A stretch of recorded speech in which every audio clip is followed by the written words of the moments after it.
Take a look at this animal right here. This is about the size of animal that I was going to take to market this week, but I decided that they're just a touch small. Are they really? Well, I mean, you see this one right here, and you see these two right here. This one's just a touch small, and so I said, well, the weather's not going to be good, and I would say this one's just a touch small, and that animal behind her is probably a touch big. And I was like, hey, I got them on this commodity feed. I changed out the feed for this right here. So it's a commodity feed, has some poop in their food. I don't want to get the poop in the food. But this is a commodity feed. It's a good little commodity mix. And so I got them on that right now. And here in about a week, I think it's about to dry up. Here in about a week, it's just been pouring rain. It's just been raining for about 2-3 weeks, or excuse me, it's been raining for about a week straight. And here in about a week, it's supposed to start warming up. This is also the animal that lets me get up on her. I could actually get up on her back. If I wanted to, I could just completely get up on her back, and you're gonna see that she doesn't move or anything. She doesn't care. I could probably ride her around like a horse if I felt like it. And this is the animal. These kind of animals, they're the ones that if you just walk up to them and you wrap your arms, you see this portion of their chest right here behind their front legs. You can wrap your arms around their body. And when I first started, that was how I got the average weight for the animals. And then I realized that when I can't get my arms around the animals, they're almost it's because they're at about 550 pounds. And so depending on the length of your arms, if you do that enough and you begin to see, oh, when these animals are this wide, I can't get my arms around them, and the numbers are coming out at like 550 or whatever it may be for you. That's one way that you can actually start learning how to eyeball an animal's weight. Because you can see this animal right here. I can just walk right up on her, wrap my arms around her, jump up on her back. She don't care. I get up on her back like this. She don't care at all. And so these are the kind of animals that, like if you have a few of these animals here like this, I can show you that I got another animal over here that'll let me do that too. You'll begin to see, and you can see that the ground is very wet. Well, where'd he go? Oh, he's actually right here. But this one right here, he'll let me get up on him too, and he won't run or nothing. You can see he'll let me get up on him. And so this animal right here, probably about 600 pounds. And so, when you run enough cattle, and once you figured out how to do these things, you're going to realize that certain things are happening when these animals are at a certain weight. I can't get my arms around them. And when I can't get my arms around them, they weigh about 550. And then you begin to start being able to eyeball their weight. This animal probably weighs about this much. This animal weighs about that much. You can eyeball it for yourself, and it don't take anything. It's not rocket science. It just takes some effort. If you run enough cattle, you'll begin to see which one of your animals lets you walk up on them like that. And if they let you walk up on them, that's one way you can check their weight. But this morning I was over at the rental property, and I'm not going to do it. It's about 15 acres. And it's about an hour away, and so I said, this is not the right opportunity for me. If it was right around the corner, I would take it. But it's 15 acres, and it's way out the way. But the thing about me is that I'm getting my loan paperwork together because I was running the numbers. I called around to different banks, and I got an idea of what they are charging for their financing and stuff like that. I've always said, if you want to figure out how much the bank will give you, the way you figure it out is to ask the banker, right? The banker's gonna know. And if you call their banker and you talk to their loan servicer, they'll just straight up tell you, man, if you make $4,000 a month, we offer a 20-year loan at this bank. We offer a 20-year loan at 9% interest. And if we give you that 20-year loan on 9% interest, it will be about 80% of your income. And so it'll cost you about $3,200 a month. You may go to a different bank and they may say, oh, we offer 40-year loans over here. We offer 40-year loans at 4.75% interest. and we don't care what your income is. We want to take a look at your balance sheet. We want to take a look at your balance sheet and make sure you are cash flow positive. And and if you show them your balance sheet and they say, okay, we'll give you a 40-year loan, we'll give you a 40-year loan on a 4.75% interest, and $500,000 is about $3,000 a month. Well, I was running the numbers on one of these fields that I was looking at. I found a field that's kind of out the way. It's over there by Arkansas. It's about 2 hours away from me.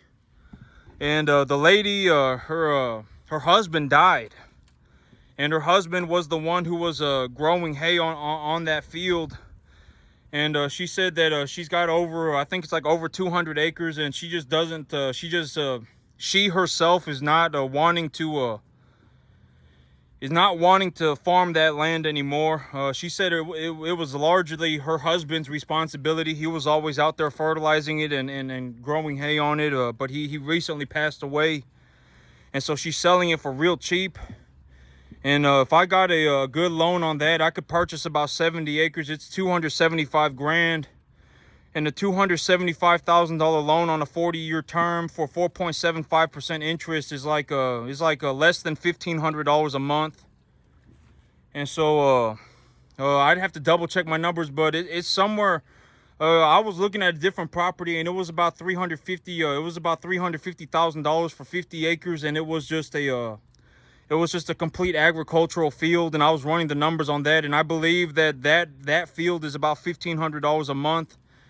And for the first 10 years of the 40-year loan, I believe that 20 to 30% of the loan is on the amortization schedule. 20 to 30% of the loan is principal, and then the rest of the loan is interest. And so if I was paying $1,500 a month, I would really only be paying the bank $1,100 a month, and the other $400 or so would be going back into my hands. And if I desperately needed to tap that money, I could open a line of credit and just utilize the line of credit to access the equity on the property. But I'm getting all my paperwork together. I've got about most of it put together. I just need to the one thing I'm waiting for is I'm gonna sell some more cattle. I'm gonna sell some more cattle because when I sell cattle, it looks real good on my bank statement when I drop a $15,000 check in my bank account. It looks real good on my bank statement when I drop a $20,000 when I drop a $20,000 check into my bank account. It looks real good, right? And so I want to make sure that when the banker sees my balance sheet, the first thing they see is that $15,000, $20,000 check. They say, wow, this guy made $20,000 a week ago, and he still has $50,000 worth of cattle. I want the banker to see that. I don't want them going through my expenses and being like, oh, this guy just purchased a tractor. Oh, this guy just paid for his mortgage. This guy just paid for his truck. I want them to open up my I want them to open up my file, and the first thing they see, this guy made 20 grand in a week. And then I show them my other checks, and it's like, whoa, this guy was making $7,000 a week every week for like 3 months straight. There was 1 month where he made like 35 grand. This guy legitimately drops like, $7,000 every 2 weeks into his bank account. I want them to see that, right? You want to show the banker that, and the bank, especially if they are relying entirely on your balance sheet, you want them to see that right when they open up your file. Like, I don't want them to open up my file and be like, oh, this guy just bought a $100,000 tractor. Oh, this guy just paid for his mortgage. Oh, this guy just paid for his truck. Oh, this guy, I don't want them to see that. I want them to see the 20 grand check. Just deposited $20,000 into my bank account, and I want a loan. I'm looking for a loan for about $500,000. And a $500,000 loan, maybe about $2,500 a month. But for about $500,000, I can purchase about 75 acres of good farmland. If I go far out the way, it's going to be even less. It's going to be about $5,000 an acre. And I'm actually considering, I'm thinking about it. This lady, her husband just passed away, and And she wants the money because essentially she's just, you know, she's at that age that if she has the money, that money, she can, you know, she can use that money to essentially just live on, right? She's at that age where, you know, if she had an extra $275,000 in the bank account, it would be enough money for her to just essentially live the rest of her life in peace, right? As long as she didn't go and do something crazy. You know, I always say within a reasonable boundary, you can do whatever you want with the money that you have, right? And so, you know, but that's what I'm guessing is that she is at that point in time where if she had an extra $275,000 in the bank account and she has everything else that she has, and her husband just passed away, then she can essentially just live the rest of her life and with the money and not have to worry about farming or growing hay or anything like that. And so I'm thinking about that piece of property, and I got another piece of property over here about an hour away that I've been looking at. It's a real good place, and I've got about 75% of my paperwork together for my next loan. My paperwork's looking real solid. If the banker looks at it, they're gonna realize that I'm making about double, a little bit more than double what I spend on a monthly basis, and that is even after I pay for my tractor. And so I make about 2.5 times more money than I am spending right now. If it costs me $4,000 a month to pay for my tractor, to pay for my mortgage, to pay for my business, to pay for everything, then I make about 2.5 times that money. I make about $10,000. And so I'm just sitting around with extra money in my bank account every month. And when the banker looks at my bank, or when the banker looks at my balance sheet, they are going to see that. And then they will see, you know, I will put that at the very front of my you know, I'm going to put that $20,000 check. I'm going to put the receipt for that $20,000 check on the very front of my application, right? Of my loan application. If they want to see my balance sheet, I'm going to turn in my paperwork essentially, you know, 3 days after I've gotten that check. Right after I've gotten that check, I'm going to scan it into my computer. I'm going to print a receipt copy and then just staple that on the very front of my application, of my loan application. The very first thing they're going to see when they turn that piece of paper is a $20,000 check from the sale barn. They're going to say, this sale barn just gave this guy a $20,000 check. He must have had good animals. You know, he must have taken a good lot. And then they're going to be able to see too, right? Oh, he sold his animals at this weight, and you know, and I still have my receipts for the animals that I brought in. And so, you know, I always say money's not debatable, right? Money's not debatable. If you have a $20,000 check, you have a $20,000 check. It's not like, the $20,000 check came out of nowhere. And, you know, this is, you know, I'm on a mystical, magical island where the dollars that I make is just different for me than it is for anybody else. The $20,000 that I make is going to be the same $20,000 that anybody else makes. It's the exact same money. You know, we are probably in the exact same, if you are using US dollars, you are probably in the exact same country as me. It's just as hard for you to make that money as it is for me. And so when the banker sees that, they are going to, you know, it will, you know, make them take my application more seriously, right? Because I've always said that money talks and nonsense walks, right? You know, you want to show the money, you know, show the banker the money. You know, don't go into the bank and go, oh, my life is a la land journey. I just fell out of heaven at 7 and I'm looking to buy a house. Please help me. I'm pathetic. I'm drowning in the ocean. Please help me. They won't help you. The banker won't help you. The way you do it is you show them the money. Hey, you know, I got this business. I started this business, and 2 days ago I made $20,000. I still have $50,000 worth of cattle. You know, I've got about, you know, and it's only been 3 months into the year. You know, you want to, you know, let the banker know, right? You want to be able to talk about your business like your balls depended on it. That's what I say, right? If you show up at the bank and you say, oh my God, my life is a la land journey. I fell out of heaven at 7 and I'm also pathetic. Please help me. You know, I don't have $2,000. If I do ABC, then it will turn into XYZ. You know, maybe if I beg you and then, you know, I act pathetic and then I flop around where I am, maybe you will help me. and then it will turn into XYZ, and then maybe you will clear my loan, and then I will be able to buy a house, and then I can go walking off straight into La La Land. That's not where you want to be, right? If you walk into a bank like that, the banker's not even going to give you $1. They won't give you anything. The way you do it is you go in there and you show them the money. You know, hey, I'd like to deposit this $20,000 check, right? I'd like to deposit this, I'd like to deposit this $20,000 check, and I'd like to talk to your loan servicer, right? I want to take a loan. When you go into the bank, it's about money, right? You got to learn how to talk about money. You need to learn how to talk about money. If you don't know how to talk about money and you go into the bank, the bank, they're not going to give you anything. You're going to have to learn how. I always say that the way you have to talk about your business. When it comes down to your business, you should be able to talk about your business 24 hours a day, 7 days a week. If it came down to it, you should be able to, right? Because then the banker's going to know, like, oh, like this guy, he's actually serious. He's not just walking around in La La Land. Like this guy, this business actually means something to this guy, right? He must be working a lot, right? I mean, the banker's going to know. Anyone who's worth anything is going to know if you actually are something like something even close to, what they need, right?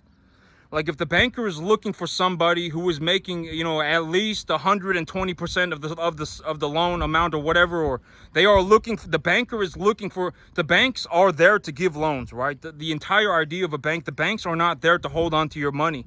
If you go into a bank and you deposit money, the bank is not there to hold on to your money. That is not what banks do. Banks make money by lending out money. And so the bank is looking for people to give loans to. And when you walk into that bank and you talk to that banker, the banker should be thinking, this is the guy that I should be giving my money to. Right? He meets all of the criteria. Makes an excessive amount of income. Runs very good cattle. His business obviously means something to him. Right? I mean, the banker will know the moment they look at, essentially the money talks. And if you don't have any money, it's probably because you also have a massive pile of nonsense that you are unable to get out of. You probably do, right? I mean, let's just be honest. If there's no hiding in the tall grass, if your whole idea of life is to hide in the tall grass and hope that you're just not ever seen, you can't hide anything from God. And you can't hide in the tall grass. You will be seen. And if anything, you cannot hide from God. And so if your plan is to sit there and act pathetic, it's not going to work. Right? I mean, you need to be able to talk about money. And it's not just farming and it's not just cattle. When you walk into the bank, it does not matter what industry you are in. You should be able to show the banker, hey, I make a lot of money. I make a lot of money. I run a business that is very important to me. If you want to sit here and legitimately, I'm just gonna, I can talk about the cattle business objectively, correctly. I can talk about the cattle business legitimately. If you sat me down on a table and you asked me what I did, I can give you a 30-second answer, and the 30-second answer is going to be it's going to be correct, and it's going to be good, but I can also give you the 30-minute answer, and I can legitimately talk to you about my business, about cattle for 24 hours a day if you felt like it. I legitimately could, right? I mean, you want to talk about the cattle business for 30 seconds, or you want to know what I do? I can tell you. I bring home 1 to 1.5 type medium large frame animals. I go on the commodities market, take a look at the feeder cattle price, take a 10% deduction, then cut that number in half, go to the sale barn, and when I go to the sale barn, I use the feeder cattle number that I have generated, and I look at the animals and I pick animals that are inside of that number, and that is also a 1 to 1.5 type medium large frame animal. I put them on a 65% TDN, about 12 to 14% diet, depending on what weight they are at. When they are smaller, I'll put them on a higher protein diet. I keep them 65% energy pretty consistently throughout their entire life.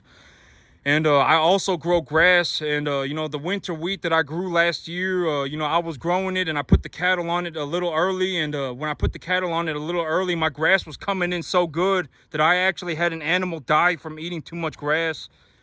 But I found out that when the grass is in a late vegetative state and it has if you go around and you take a look at the winter wheat, and the winter wheat has a flag leaf on it, then you know it's in a late vegetative state. And if it's starting to seed out, it's too late. You know, I can talk to you about my business in thorough detail, right? I mean, I can. And so if the banker wants to know, I can talk about my, you know, you should be able to, it does not matter what business you are in. You know, if you are going, you know, if you are going to, you know, you should be able to talk about your business like it's very important to you. You should be able to, and you should be, you know, because here's the thing is that if your whole big idea is that you're just going to sit there and go, I fell out of heaven a 7, you know, I don't really know anything, but I fell out of heaven a 7. When you talk to somebody who actually knows what they're doing, like somebody like a banker, or you know, somebody like me, I will pick up on it within 2 seconds. This guy does not know what he's doing. And so, you know, you're not going to be able to fool the banker. You're not going to be able to fool, you know, anybody that's worth anything. You're not going to be able to fool them. And so, you know, if your business matters to you, people will know the moment you begin to speak about it. You know, the moment, you know, everybody will pick up on it, right? Immediately.